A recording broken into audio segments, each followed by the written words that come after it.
como saber o que acontece dentro da gente sem ter que abrir o corpo através de uma cirurgia. Raio-X, ultrassom, tomografia computadorizada, ressonância magnética são algumas das invenções criadas para examinar as pessoas através da imagem sem ter que invadir o corpo.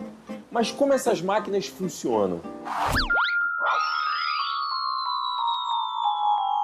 Antigamente não era possível saber o que se passava no interior do corpo humano, e o método para diagnosticar um problema no pulmão, nos ossos ou no cérebro de um paciente muitas vezes era cirúrgico.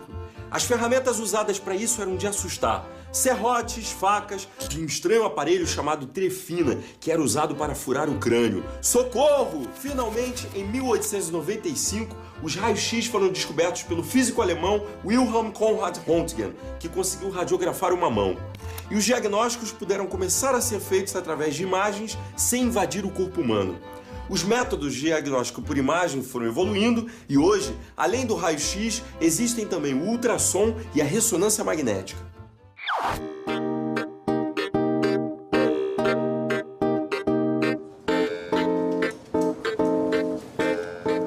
A Fernanda está com dores e veio ao hospital para ser examinada.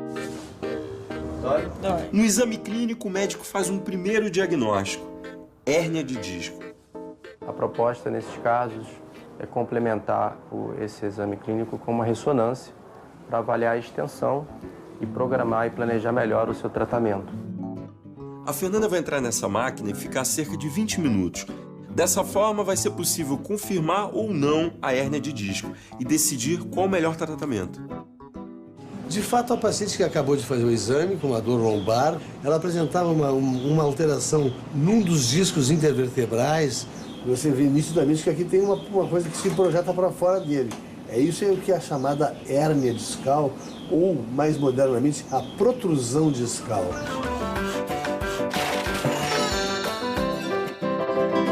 Quando o paciente é colocado sob influência de um forte campo magnético, os bilhões de átomos de hidrogênio do corpo são alinhados e passam a girar no eixo novo. Depois, quando a força magnética é removida, os átomos retornam ao seu alinhamento natural. Mas assim que os átomos relaxam, eles emitem energia e atuam como pequenos emissores de rádio.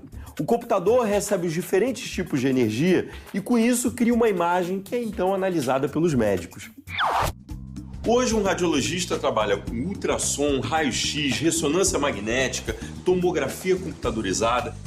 Qual é a importância dos exames de imagem para a medicina? Bom, imagina que antigamente a gente tinha que abrir o paciente para analisar as estruturas internas. Hoje em dia, sem invadir, a gente consegue uma avaliação muito boa de todas as estruturas internas do paciente.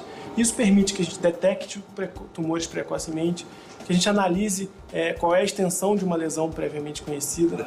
Eu queria entender qual é a técnica mais usada para cada caso, doutor. O raio-x é muito bom para avaliação dos ossos e do pulmão. A partir daí foi desenvolvida a tomografia computadorizada.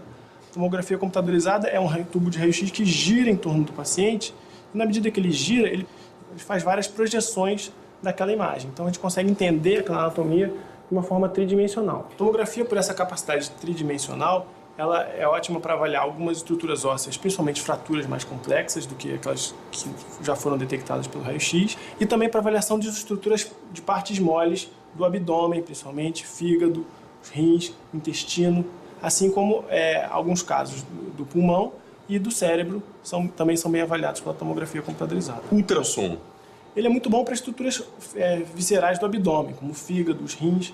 E a aplicação mais tradicional, mais conhecida de todos é na obstetrícia. E por que aquele gelzinho? O gel ele faz com que as ondas sonoras que saem do aparelho se propaguem de uma maneira mais fácil no organismo do paciente. Então ele melhora a qualidade da imagem.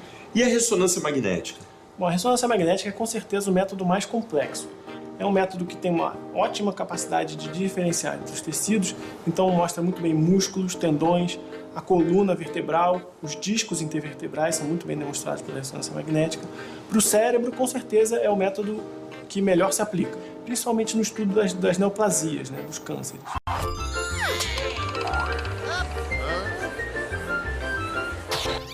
Será que os exames radiológicos fazem mal à saúde? Mulheres grávidas, por exemplo, não podem fazer raio-x, mas não sei exatamente por que elas não podem. Exames de raio-x e tomografia computadorizada utilizam o que a gente chama de radiação ionizante. Essa radiação pode interferir com o DNA das células e carrega um potencial, ainda que muito baixo, do desenvolvimento de tumores. Portanto, devemos sempre utilizar as menores doses de radiação possíveis e realizar exames radiológicos apenas quando estritamente necessário. O Ministério da Saúde recomenda que a cada 2 anos, mulheres a partir de 50 anos de idade devem fazer o rastreamento de câncer de mama. A gente vai conversar com o Dr. Felipe Erles, ele é radio-oncologista. Quais são os exames indicados para a prevenção de qualquer doença de mama? A mamografia, ela consegue detectar um tumor muito pequeno, de milímetros, numa fase muito inicial. Por conta disso, a mamografia é a base do rastreamento para câncer de mama. Em casos selecionados, a mamografia pode deixar algumas dúvidas. Essas dúvidas, elas podem ser retiradas com ultrassom e, em casos extremamente selecionados, com a ressonância magnética das mamas. Mamografia é uma espécie de radiografia realizada em aparelhos específicos para avaliação das mamas. É o método mais eficaz para o diagnóstico precoce do câncer de mama, aumentando assim as chances de cura. Então, Alexandre, eu quero que você olhe esse exame aqui, que você tente dizer para mim onde é que estaria algum nódulo suspeito para câncer de mama.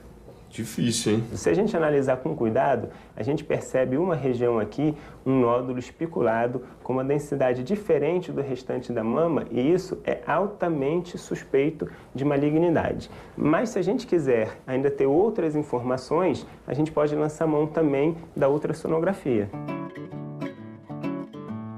Uma das formas mais conhecidas do uso de exame de ultrassom é na gravidez. A Laura está no 8º mês e veio ver como é que está o desenvolvimento do bebê. Doutor André, qual a importância do ultrassom na gravidez? Antes do ultrassom, o feto ele ficava escondido, a gente não tinha acesso a esse feto. Então era muito mais difícil fazer diagnósticos, avaliar desenvolvimento, saber o sexo, nem pensar. O que se pode avaliar com ultrassom ao longo da gravidez? Depende da idade gestacional. No primeiro trimestre é extremamente importante, primeiro, datar a gestação de uma forma adequada. Segundo ponto é tentar identificar algumas malformações maiores que já poderiam ser visualizadas nessa fase. Em terceiro, que também é extremamente importante, seria avaliar alguns sinais de risco, que se associariam a riscos de se ter o nascimento de uma criança com alguma síndrome, Down, enfim, síndromes desse tipo. No segundo trimestre, a importância maior do ultrassom está no que se refere à avaliação morfológica fetal. Até para que a gente possa, em alguns casos, dependendo do diagnóstico, poder até fazer um tratamento intraútero ou então um tratamento pós-parto. E no terceiro trimestre, que é o caso da Laura, na realidade a ideia principal, além da avaliação do crescimento fetal, é uma avaliação mais cuidada da vitabilidade fetal. E a neném da Laura, como é que tá? Tá excelente. A gente pode brincar, falar que o hotel tá 5 estrelas, quer dizer, o que nos daria tranquilidade de poder esperar, quer dizer, um pouco mais, sem correr riscos, até que naturalmente ela entrasse em trabalho de parto. Qual a importância, para você como mãe de um exame de imagem como ultrassom? Você poder contar com a tecnologia que tem a ultra para você saber o bem-estar do seu filho, assim. E você faz a ultra, mas você só fica tranquila mesmo quando sai o laudo e você vê que realmente tá tudo bem, mas a imagem te dá um sossego. Me diz uma coisa, te emociona? Me emociona falar também, né? Não precisa nem ver, me emociona falar muito. Acompanhar uma gestante, quer dizer, tem toda essa parte emocional, a parte boa da medicina, porque na verdade não é só falar de doença, é falar de coisas também alegres, né, e coisas boas, né?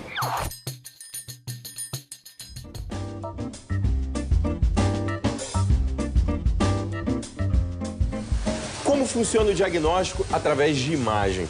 No passado, os médicos precisavam abrir o corpo do paciente para identificar os problemas. Hoje, especialistas em neurociência conseguem ver até o que se passa dentro das nossas cabeças e sem ter que invadir o nosso corpo.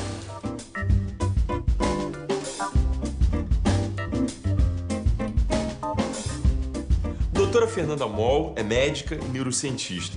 O que é ressonância magnética funcional? Então, a ressonância magnética funcional é um exame de imagem responsável por mapear regiões do cérebro que são responsáveis por uma determinada função. Então, ela se propõe a identificar no cérebro as regiões que estão envolvidas, por exemplo, no mexer da mão direita ou do pé, e se baseia num sinal que é indireto, digamos, da atividade dos neurônios responsáveis por aquela determinada função que a gente está estudando. A quem uma ressonância magnética funcional pode ajudar, né? O que se pode ver através de um exame como esse? Então, esse exame de ressonância magnética funcional, ele está muito, hoje em dia, sendo aplicado em pesquisas na área de doenças neurológicas e psiquiátricas, mas no dia a dia clínico, a principal aplicação, talvez, desse método seja no mapeamento pré-operatório de pacientes que, por exemplo, vão ser operados por um tumor cerebral. Por exemplo, aqui a gente tem um exame de ressonância magnética funcional de um paciente que tem um tumor localizado próximo à região do cérebro responsável pelo movimento da mão direita. A gente pediu o exame de ressonância magnética funcional para ele mexer a mão direita durante o exame, e essas regiões aqui, que a gente está vendo, aqui está o tumor, e essas regiões aqui coloridinhas, aqui e aqui, são as regiões responsáveis pelo movimento da mão direita. O que a gente vê é que essa região está muito próxima ao tumor. Mas a gente consegue mostrar que, olha, a região que é responsável pelo movimento da mão direita está justamente posterior ao tumor que vai ser ressecado. Esse tipo de informação pode ser útil para o neurocirurgião no ato pré-operatório. Isso, por exemplo, norteia o cirurgião numa cirurgia, ao invés dele operar por aqui, ele opera por aqui, não é? Por exemplo, claro que o neurocirurgião utiliza de várias informações, essa é só mais uma que pode contribuir para ele no ato de planejamento pré-operatório.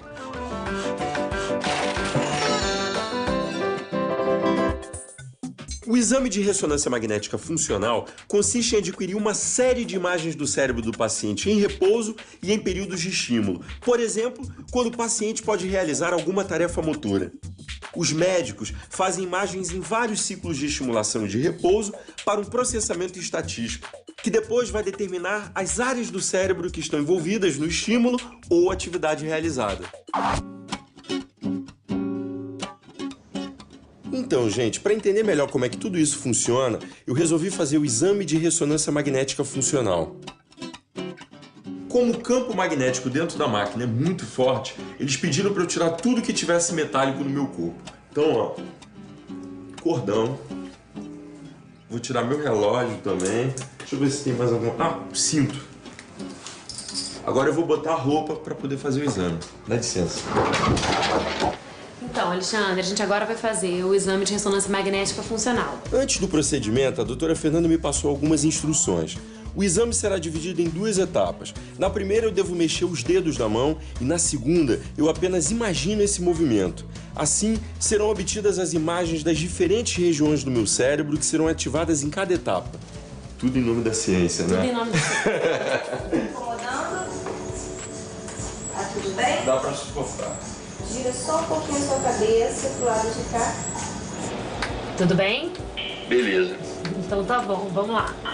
Quando você vir na tela escrito Go, começa o movimento que a gente treinou lá fora, ok? E?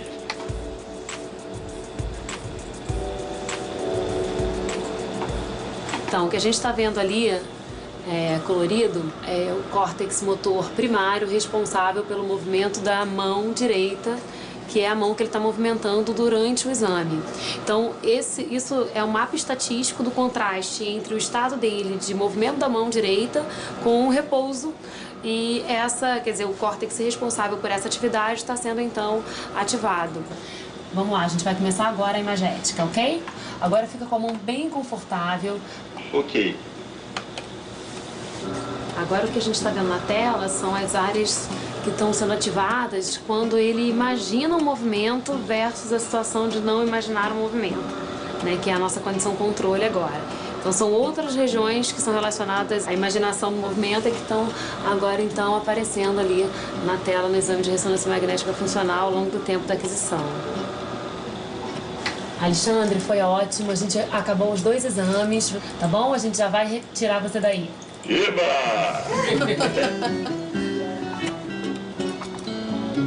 E aí, doutora, tudo certinho? Tudo certinho.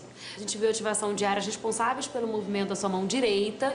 Aí depois as regiões relacionadas à imaginação do movimento, então foram recrutadas e estavam ativadas lá. Me diz uma coisa, qual o objetivo de um exame como esse? Então, na prática clínica, a gente utiliza no pré-operatório de pacientes, por exemplo. É uma das utilidades. No caso da imaginação do movimento, tem alguns estudos preliminares que mostram que o recrutamento dessas áreas adicionais pode ajudar na recuperação dos movimentos desse paciente. Tudo ainda muito no nível de estudo e de pesquisas, mas são pesquisas promissoras que podem ajudar na reabilitação de pacientes com déficits motores instalados por lesões como, por exemplo, o AVC. A utilidade, né, e a possibilidade que os exames de diagnósticos por imagem trouxeram para a medicina são incontáveis os benefícios, tanto para o paciente, quanto para o diagnóstico precoce, quanto para o acompanhamento de tratamento nas diversas doenças, sem dúvida nenhuma.